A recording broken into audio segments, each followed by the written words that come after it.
রাধে রাধে। আজ বলবো, আমরা সবাই জানি গীতা ভগবানের মুখ নিঃসৃত বাণী।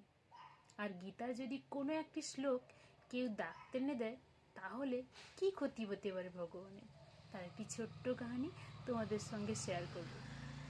অর্জুন মিশ্র নামে একজন ব্রাহ্মণ ছিল। তিনি খুবই ভগবানের ভক্ত ছিল। জগন্নাথপুরীতে তিনি থাকতেন। তিনি প্রত্যহ গীতা পাঠ করতেন। আর তার এই গীতা পাঠের জন্য তাকে গীতা পাণ্ডা বলে সবাই ডাকত। তিনি ভগবানের প্রতি অগাধ বিশ্বাস এবং প্রত্যেক দিন প্রায় সম্পূর্ণ গীতাটাই তিনি পাঠ করতেন। তো খুবই গরিব, তাই প্রত্যেক দিন ভিক্ষা করে নিয়ে এসে আগে ভগবানকে ভোগ লাগাতেন, তারপর পরিবারের সবাই সেই প্রসাদ পেত। 3 জন সন্তান এবং স্ত্রী, সবাই মিলে এভাবেই তাদের জীবন কাটত। একদিন 1 সপ্তাহ ধরে বৃষ্টি হচ্ছে। তিনি গীতা পড়তে ব্যস্ত। তিনি ভাবলেন যে ভগবান আমাকে সুযোগ দিয়েছে গীতা পাঠের জন্য, তাই এই সুযোগ হাতছাড়া করা যাবে না। তিনি ভাবছে যে যতদিন আমাকে এই বৃষ্টির জন্য বাইরে বেরোতে হবে না, ততদিন আমাকে ভগবান সুযোগ দিয়েছে। সেই ভেবে তিনি আনন্দেই থাকতো। কিন্তু সঞ্চিত যে খাবারগুলো ছিল, তা এই কয়েকদিন বৃষ্টির জন্য উনি তো বেরোতে পারেনি, তা সেগুলো সব শেষ হয়ে গেছে।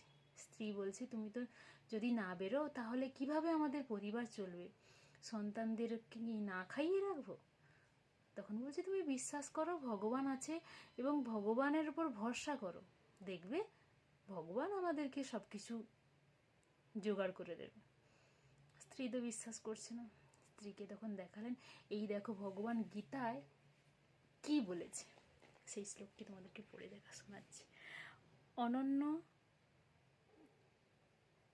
চিত্তে আমার চিন্তায় মগ্ন হয়ে যারা আমার উপাসনা করেন, আমি তাদের সমস্ত অভাব পূরণ করি এবং তাদের প্রাপ্ত বস্তুর সংরক্ষণ করি। 9 নম্বর অধ্যায়ের 22 নম্বর শ্লোক। এটি ভগবান লিখেছেন।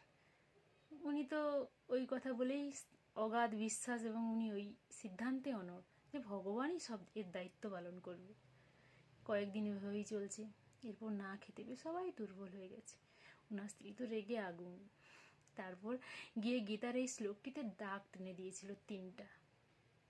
তারপর না খেতে পেয়ে পরিবারের সবাই দুর্বল হয়ে গেছে, সবাই শুয়েছিল। তারপর যখন কিছুক্ষণ পরে একজন কেউ এসে যেন দরজায় নক করছে, যখন দরজা খুলে দেখে 2 জন বালক, একজন কৃষ্ণবর্ণ একজন গৌরবর্ণ, এসে বলছে যে তোমার স্বামীর কেউ পরিচিত এই খাদ্য সামগ্রীগুলো পাঠিয়েছে। তখন বলছে, ঠিক আছে তুমি একটু অপেক্ষা করো তোমরা, তাহলে আমি আগে ভগবানকে ভোগ লাগিয়ে তারপর তোমাদেরকে দেব।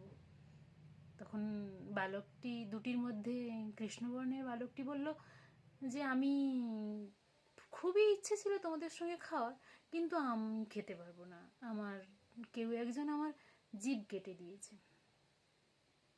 আমায় ক্ষমা করো বলে তারা চলে গেল।